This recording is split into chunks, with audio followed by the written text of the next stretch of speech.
This is lesson 25, the Hiffel imperfect.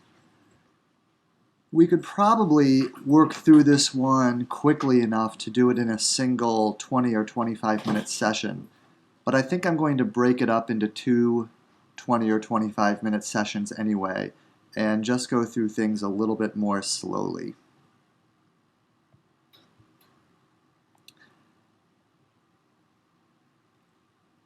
You've learned so far you've learned in the last couple of lessons the remainder of what you needed for the call and for the PL.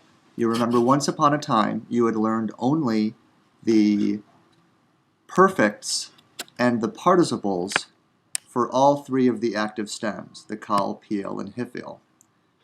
Then in a recent lesson you learned, later on you learned the call imperfect, and then you went on to learn the call volitional forms, the expressions of will, call jussive, call cohortative.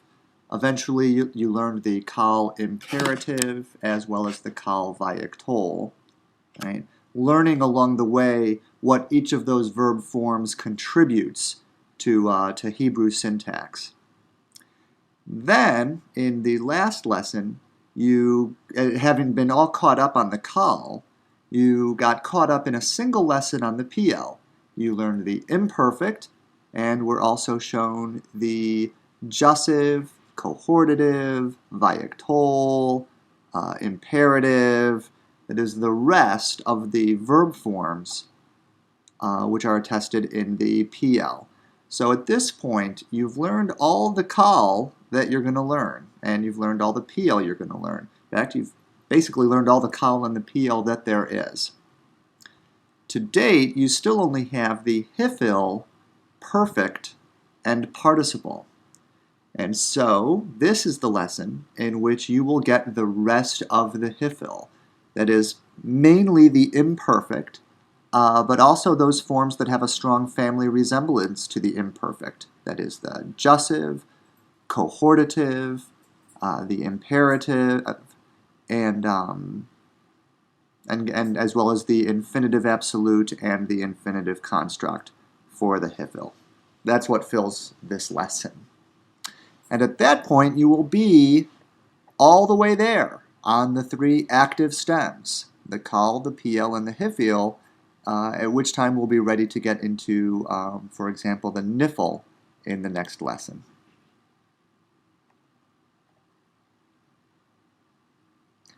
Let's review then briefly the Hiffel perfect of the strong verb.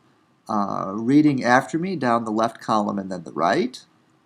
Higdeal, higdila, higdalta, higdalt, higdalti, higdilu, higdaltem, higdalten, higdalnu. You can see the characteristic markers of the Hiffel perfect are the hey heuric at the beginning, right, closing the syllable with the first radical, hig, hig. And then in the third person forms, both singular and plural, the E-class vowel between the second and third radicals, right, this heuric yod, higdeal, higdila, higdilu. And of course, because the paradigm is perfect, we have all of the affirmatives of the perfect that we've come to know and to love.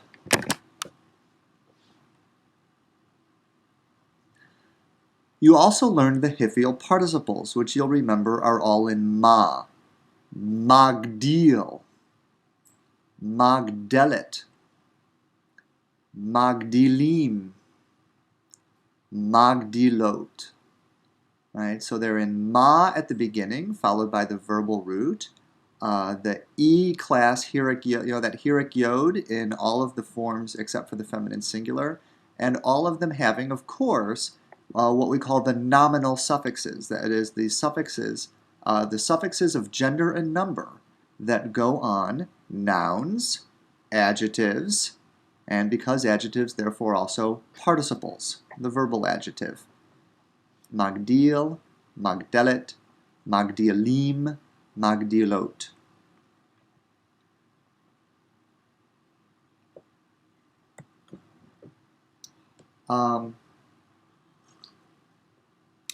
If you've ever wondered what this has to do with the hiffle, why the hiffle participle lacks a hey, there's a historical development where originally we would have seen something like muhagdil, muhagdil, with the mu as the participle making prefix, followed by ha-deal, hagdil. Muhagdil contracts over time to simply magdil, as it is in the biblical texts.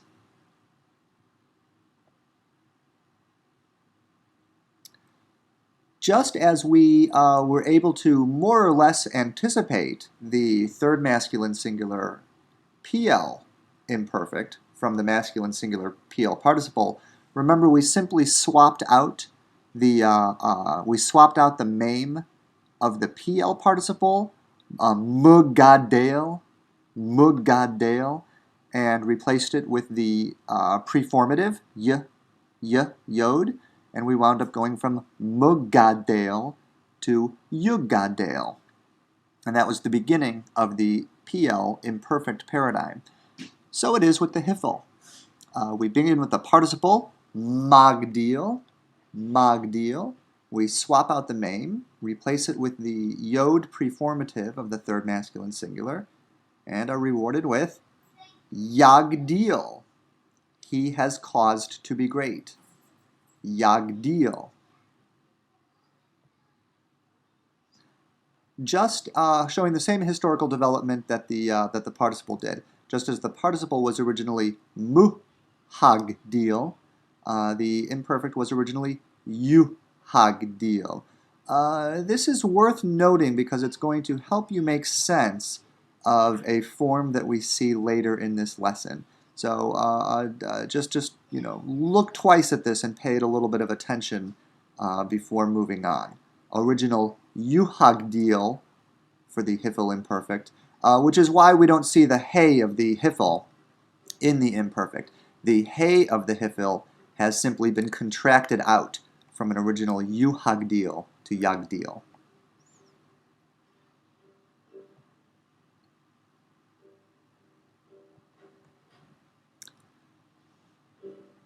So here's the hiffle imperfect of the strong root. Let's read it through together. That sounded great, honey. I'm glad you've got your guitar out.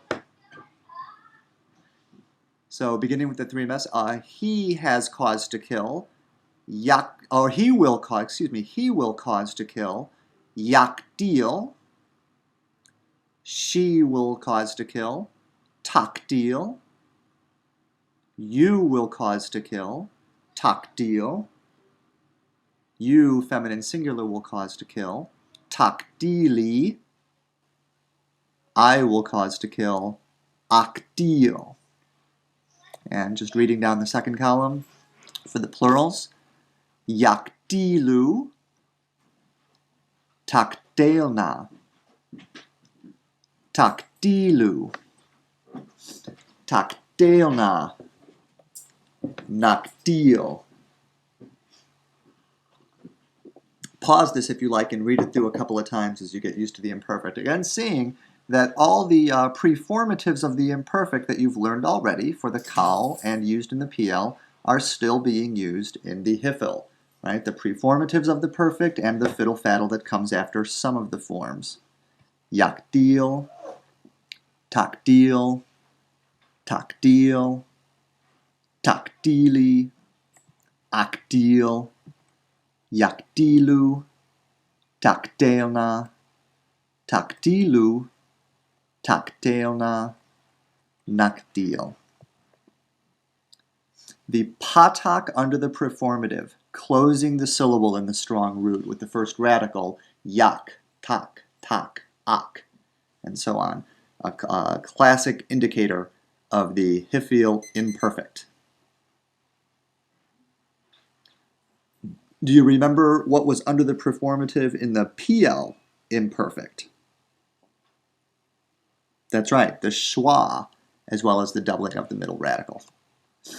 And under the preformative of the kal in the strong verb, hirek, yiktol. So looking at the 3ms, compare the kal, yiktol, to the pl, yukatel. And finally to this hiphil, yaktil.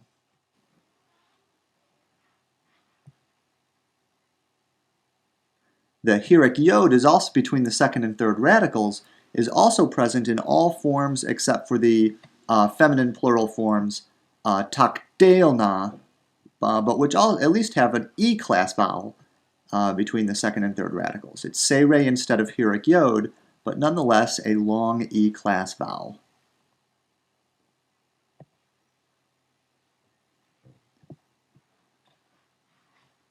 So let's look, having looked at the strong root, let's look at the various weak roots in the hiphil imperfect. Beginning with the strong root gadal, we see the participle magdil and the third masculine singular imperfect yagdil. What about first gutturals? Well, the pattern calls for a shva under the first radical, and so when that radical is guttural, the shva will be composite. Ma'amid, ya'amid. No surprises there. The form closes on a long closed syllable, right? Deal, mead. But what if the form ends in a guttural? Why then, the form will show a furtive patak. Mashliach, yashliach. Still the same pattern, but with the furtive patak forced in there because of the opening of the mouth on that final guttural. What about third haze? Well, we know how much we like to see segel hay at the end of a form whose root is third hay. So no surprise that we see magle, yagle. And you see these forms are basically trying to help us twice. They're helping us to recognize the form as hiphil with the patak under the main prefix or under the preformative, mag, yag, and they're also helping us to see that the form is third hay with the segel hay at the end of the form. Before going on to other weak roots, let's take a quick look at a particular kind of weak root, those that are both first guttural and third hay. You may remember that in the kal imperfect, the normal pattern with hirek, yiktol, right, was replaced by ya at the beginning when the form is first guttural. Also, both in the kal and in the hiphil, a third hay root ends in segel hay. What this means is that for that small number of roots that are both first guttural and third hay, the imperfect of the kal and the imperfect of the hiphil will be identical, right? So, what are some of those roots? Well, here's one of them in front of us, ayin lamed hay, a root meaning to go up.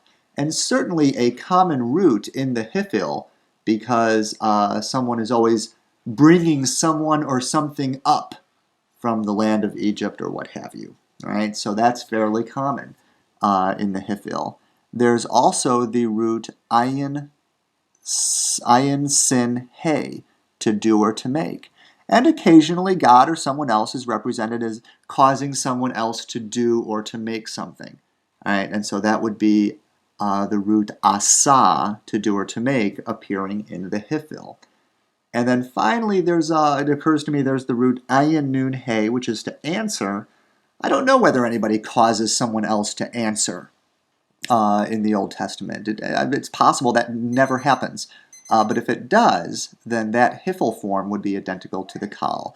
And even when those forms appear in the kal, asa, to do or to make, Allah, to go up, ana, to answer. When those simply appear in the kal, you may be tempted to parse them as hifil because of that patak under the performative, ya'ale. Right? So, just something to watch out for is these first ayin, third hey roots. Very few of them, but a few common ones. Allah to go up, asa to do or to make, ana to answer, where the kal and the hifil imperfect are going to be indistinguishable. Okay, so let's read through. Ya'ale, ta'ale, ta'ale, ta'ali, a'ale, ya'alu, ta'alena, ta'alu, ta'alena, na'ale. If it helps, just look at the paradigms at the end of the grammar. You'll find a paradigm of first guttural, third hey. Let's see if you do. If you don't, it'll be just in one of them.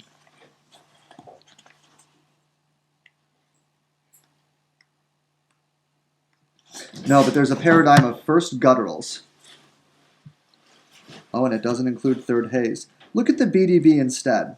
Look at the BDB for the roots that I just mentioned, and you'll be able to see examples of those. Or you could look separately at the first guttural and third hay paradigms at the end of the grammar.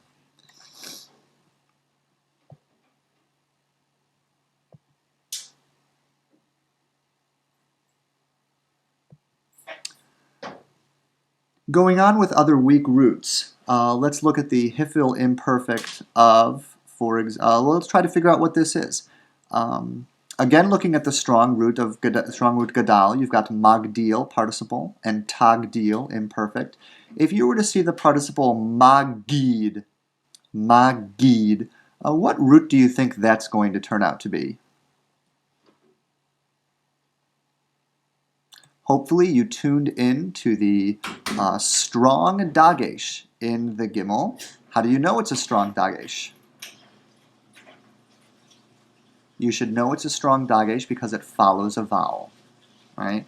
It's the dagesh, that dagesh is in a bagad kafat letter, so you don't know whether it's weak or strong, but you see that it follows a vowel, and therefore it must be a strong or doubling dagesh. And so you might think that the root is gimel dalet, but we're not going to expect 1 equals 2 roots, gimel dalet, so we expect that it is nun gimel dalet. Participle magid, imperfect yagid. This is a good example of a root that normally appears in the hifil. In the kal, in which it's rarely attested, it means to be conspicuous, right? So we anticipated that in the hifil it means something like to make conspicuous. In the language, idiomatically, it simply means to tell or to recount or to declare. That is, to make something obvious to someone else. How about if you see moshiv, right? You learned back when you had the lesson on the hifil participle how you would parse out moshiv. You would read it as first vav, dictionary first yod, right? Because even though you've only got 2 radicals, shin beit, you've got the holem vav as a clue to the missing first radical. And so we anticipate the imperfect will be yoshiv, right? He has caused to sit, or he has caused to settle. And then molich, you learned when you learned the hifil participle, you might anticipate that it were vav lamed kaf, but whenever you think you've got vav lamed kaf, you can be confident that the root is in fact hey lamed kaf. Remember, because halak acts like a first vav root through the imperfect and all the verb forms that have a family resemblance to the imperfect. So, tolich, you or she have caused to walk.